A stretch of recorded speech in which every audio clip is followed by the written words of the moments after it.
मित्रों, कोलकाता टेस्ट का पहला दिन भले ही गेंद और बल्ले के खेल का रहा हो, लेकिन दिन का सबसे बड़ा धमाका एक ऐसी घटना ने किया जिसने पूरे सोशल मीडिया को हिलाकर रख दिया। मैदान पर बुमराह ने गेंद फेंकी, पंत ने कमेंट किया और पूरी भारतीय टीम पेट पकड़ पकड़ कर हंसने लगी। लेकिन इस हंसी के बीच साउथ अफ्रीका के कप्तान टेम्बा बबूमा फट पड़े। इतना भड़के कि पोस्ट मैच प्रेस कॉन्फ्रेंस में फुट फुट कर रोने जैसी हालत हो गई और सीधे आईसीसी से एक्शन लेने की मांग कर डाली। जी हां दोस्तों, स्टंप माइक ने जो कैद किया वह सिर्फ मजेदार नहीं बल्कि मैच का सबसे बड़ा विवाद बन चुका है। बुमराह और पंत की मजाकिया बातचीत ने बबूमा की हाइट पर ऐसा तंज कसा कि भारतीय खिलाड़ियों की हंसी ढाकों में बदल गई और दूसरी तरफ बबूमा का गुस्सा आंसुओं में। क्या थी पूरी कहानी? आखिर पंत ने क्या कहा, बुमराह ने क्या किया और सबसे बड़ी बात, बबूमा आईसीसी तक क्यों पहुंच गए? सारी डिटेल हम आपको इस वीडियो में आगे बताने वाले हैं, इसीलिए वीडियो को अंत तक जरूर देखें। और अगर आप टीम इंडिया के सच्चे फैन हैं तो वीडियो लाइक करना ना भूलें। मित्रों, दक्षिण अफ्रीका ने टॉस जीतकर आत्मविश्वास के साथ पहले बल्लेबाजी चुन ली, लेकिन शायद उन्हें अंदाजा नहीं था कि यह फैसला पहले ही घंटे में उनके लिए सबसे बड़ी गलती साबित हो जाएगा। पिच पर हल्की नमी थी, आसमान में बादलों की हलचल थी और सामने थे भारत के 3 ऐसे घातक गेंदबाज, जसप्रीत बुमराह, मोहम्मद सिराज और कुलदीप यादव, जो किसी भी परिस्थिति को अपने पक्ष में मोड़ने की क्षमता रखते हैं। पहले ही ओवरों में साफ हो गया कि भारतीय गेंदबाज आज सिर्फ गेंद डालने नहीं बल्कि दक्षिण अफ्रीका की बल्लेबाजी लाइनअप को तोड़ने उतरे हैं। पहला वार जसप्रीत बुमराह ने किया। मार्कराम अच्छी शुरुआत कर चुके थे, लेकिन बुमराह की आउटस्विंग ने उनकी सारी प्लानिंग उधेड़ कर रख दी। हल्का सा शॉट ऑन ऑफ लेंथ, अंतिम क्षण में मूवमेंट और पंत के हाथों सुरक्षित कैच, दक्षिण अफ्रीका का पहला विकेट गिर चुका था। जल्द ही बुमराह ने रिकेल्टन को बोल्ड कर दिया। 22 गेंदों पर 23 रन बनाकर खेल रहे बल्लेबाज को उनकी स्किडिंग डिलीवरी ने चकमा दिया और ऑफ स्टंप उखड़ गया। बुमराह के 2 शुरुआती वारों ने पूरी पारी की दिशा तय कर दी। दूसरे छोर से मोहम्मद सिराज ने शानदार रफ्तार और सटीक लेंथ के साथ बल्लेबाजों को परेशान किया। उनका हिट द डेक अंदाज आज फिर से काम कर रहा था। इसी बीच तबा बबूमा सेट हो रहे थे, तभी कप्तान ने गेंद कुलदीप यादव को पकड़ा दी और यहीं से खेल का रुख और तेजी से भारत की ओर झुक गया। कुलदीप ने बबूमा और मुल्डर दोनों को एलबीडब्ल्यू कर दिया। उनकी फ्लाइट एंगल और टर्न इतनी सटीक थी कि बल्लेबाज गेंद की लाइन ही समझ नहीं पाए। थोड़ी देर के लिए डी जॉर्ज और मुल्डर के बीच साझेदारी बनने लगी थी, लेकिन बुमराह तीसरी बार अपने घातक अंदाज में लौटे और डी जॉर्जी को एलबीडब्ल्यू कर दिया। इतनी परफेक्ट लेंथ कि बल्लेबाज न पीछे जा सकता था न आगे, सिर्फ आउट। दक्षिण अफ्रीका का स्कोर अभी 100 तक ही पहुंचा था कि आधी टीम पवेलियन लौट चुकी थी। इसके बाद सिराज ने जसन और वेरियन को आउट करके अफ्रीका की कमर तोड़ दी। उनकी सीम पोजीशन और बैक ऑन फ्लेंथ डिलीवरी बल्लेबाजों के लिए पहेली बनी रही। वहीं अक्षर पटेल ने कॉर्बिन बॉश को एलबीडब्ल्यू पीकर अफ्रीका की उम्मीदें और कम कर दी।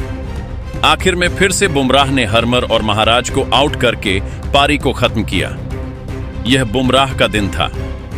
14 ओवर 5 मिडन, सिर्फ 28 रन और 5 विकेट। टेस्ट क्रिकेट में एक मास्टर क्लास। पूरी दक्षिण अफ्रीकी टीम 50वां ओवर में सिर्फ 129 रनों पर ढेर हो गई।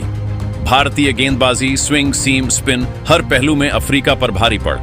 सिराज और कुलदीप ने 2-2 विकेट लिए। अक्षर को 1 मिला, लेकिन पूरा खेल बुमराह ने अपनी मुट्ठी में रखा। अब बारी थी भारतीय बल्लेबाजों की। हालांकि शुरुआत अच्छी नहीं रही। यशस्वी जायसवाल 12 रन बनाकर मार्को जसन की उछाल भरी गेंद पर आउट हो गए और भारत 28 पर 1 विकेट पर था। पिच पर अभी भी हल्की नमी थी, इसलिए राहुल और वॉशिंगटन सुंदर ने संभल कर खेलना शुरू किया। केएल राहुल ने शानदार डिफेंस, क्लासिक शॉट्स और बेहतरीन शॉट सिलेक्शन के साथ पारी को स्थिर किया। वहीं वॉशिंगटन सुंदर ने धैर्य और समझदारी दिखाई। उन्होंने गेंद को देर से खेलकर सिचुएशन के अनुसार खुद को ढाला और राहुल के साथ साझेदारी को आगे बढ़ाया। दोनों ने शुरुआत के कठिन ओवरों को झेला, गेंदबाजों की लाइन लेंथ को पढ़ा और धीरे धीरे रन जोड़ते गए। दिन का खेल खत्म होते तक भारत ने 1 विकेट के नुकसान पर 37 रन बनाए और मजबूती से खड़ा था। केएल राहुल 13 रन और वॉशिंगटन सुंदर 6 रन बनाकर नाबाद लौटे। मित्रों, कोलकाता टेस्ट का पहला दिन जहां भारतीय गेंदबाजों की तूफानी गेंदबाजी के लिए याद रखा जाएगा, वहीं एक ऐसा पल भी देखने को मिला जिसने मैदान पर मौजूद खिलाड़ियों से लेकर टीवी पर मैच देखने वाले फैंस तक सबको हंसी से लौटपोट कर दिया। ऐसा मजेदार दृश्य बहुत कम देखने को मिलता है। खासकर टेस्ट मैच के दौरान। लेकिन आज जो कुछ हुआ उसने सोशल मीडिया पर आग लगा दी है। यह पूरा मामला जुड़ा था भारतीय स्टार विकेटकीपर ऋषभ पंत, तेज गेंदबाज जसप्रीत बुमराह और दक्षिण अफ्रीकी कप्तान टेम्बा बाबूमा से, और साथ ही उनकी हाइट को लेकर हुए मजाक से। हुआ यूं कि मैच का 13वां ओवर चल रहा था। ओवर की आखिरी गेंद पर जसप्रीत बुमराह ने एक बेहतरीन लेंथ की गेंद डाली जो सीधे बाबूमा के पैड पर जाकर लगी। बुमराह को पूरा भरोसा था कि ये एलबीडब्ल्यू है। जैसे ही गेंद लगी, बुमराह ने जोरदार अपील कर दी और स्लिप में खड़े फील्डर्स भी अपील में शामिल हो गए। लेकिन अंपायर ने बिना एक पल गवाए अपील खारिज कर दी। इसके बाद बुमराह रिव्यू लेने को लेकर थोड़े असमंजस में पड़ गए और सलाह लेने के लिए सीधे विकेट के पीछे खड़े ऋषभ पंत की ओर बढ़े। यहीं से शुरू हुआ वो पल जिसने पूरा माहौल हल्का फुल्का बना दिया। बुमराह ने मजाक में बाबूमा की ओर इशारा करते हुए कहा, यार ये इतना छोटा है कि लाइन में आ ही नहीं रहा। पंत ने भी मौके पर तंज कसते हुए हंसकर जवाब दे दिया, हाँ छोटा तो है लेकिन लगी है यहां और बस। दोनों की यह मजाकिया बातचीत जैसे ही बाकी खिलाड़ियों ने सुनी, कप्तान शुभमन गिल समेत पूरी टीम पेट पकड़कर हंसने लगी। स्टंप माइक ने पूरा वाक्य जस का तस कैद कर लिया और कुछ ही मिनटों में यह क्लिप टीवी पर रिप्ले में दिखने लगी। फैंस ने तो इस मोमेंट को कोलकाता टेस्ट का कॉमेडी हाईलाइट करार दे दिया। सोशल मीडिया पर मीम्स उड़ने लगे, वीडियो वायरल होने लगा और हर कोई कह रहा था यह तो पंत है, कुछ भी कर सकता है। लेकिन दोस्तों, इतना सब होने के बाद असली तूफान तो तब आया जब दिन का खेल खत्म होने पर साउथ अफ्रीका के कप्तान टेम्बा बाबूमा मीडिया के सामने फट पड़े। चेहरे पर गुस्सा, आवाज में कम कंपी और सवालों के जवाब देते हुए क्लियरली दिखाई दे रहा था कि वह अंदर ही अंदर बुरी तरह झुलस चुके हैं। बाबूमा ने कहा, मैं आज की घटना से बेहद निराश हूं। क्रिकेट एक जेंटलमैन गेम है ना, कि किसी की हाइट उड़ाने का मंच। मैदान पर खिलाड़ियों की बातों का एक स्तर होता है और भारतीय खिलाड़ियों ने उसे पार किया है। अगर मेरे कद पर तंज कसना ही खिलाड़ियों की मस्ती है तो यह बिल्कुल भी मजाक नहीं है, यह सीधा सीधा अपमान है। उन्होंने आगे कहा, सिर्फ मेरी हाइट नहीं, मेरे काबिलियत, मेरे डिसीजन और मेरे लीडरशिप पर भी मजाक उड़ाया गया। कम से कम इंटरनेशनल क्रिकेट में इस तरह की टिप्पणियां बर्दाश्त नहीं की जानी चाहिए।